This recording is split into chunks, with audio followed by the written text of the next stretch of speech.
ప్రియ దేవుని బిడ్డలారా, ఇస్సాకును మికిలి గొప్పవాడగు వరకు దేవుడు ఆశీర్వదించడం చూసి శత్రువులైన ఫిలిష్తీయులు అతని యందు అసూయపడ్డారు. దేవుడు నీకు తోడై నిన్ను ఆశీర్వదిస్తే వారికి ఏమీ లాభం ఉండదు, వారే నష్టపోతారు. దేవుడు ఇస్సాకుకు తోడై ఉండటం చూసి శత్రువులైన ఫిలిష్తీయులు ఇస్సాకుతో సమాధాన పడతారు. మాకే కీడు చేయవద్దని బ్రతుకులాడతారు. అసూయపడిన వారే సమాధానం కోరారు. శత్రువులను కూడా దేవుడు నీకు మిత్రులుగా చేయగలడు. లేయను దేవుడు ఆశీర్వదించి సంతానం ఇచ్చినప్పుడు రాహేలు సంతానం కలగనందున లేయను చూసి అసూయపడింది. సంతానం కలుగకుంటే ప్రార్థన చేయాలి, దేవుని అడగాలి. కానీ అసూయపడితే ఏమి లాభం? గర్భఫలము యెహోవా బహుమానం, గర్భము తెరిచేవాడు దేవుడే. అందుకే యాకోబు గర్భఫలం ఇవ్వడానికి నేను దేవుని స్థానంలో ఉన్నానా అని అంటాడు. అప్పుడు రాహేలు అసూయపడుట మాని దేవుడైన యెహోవాకు మొరపెడుతుంది.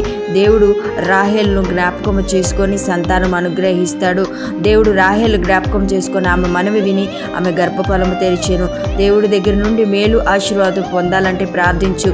అసూయపడితే నువ్వు క్షీణించిపోతావు. ఈ వాగ్దానం మీ జీవితంలో నెరవేరును గాక. ఆమేన్.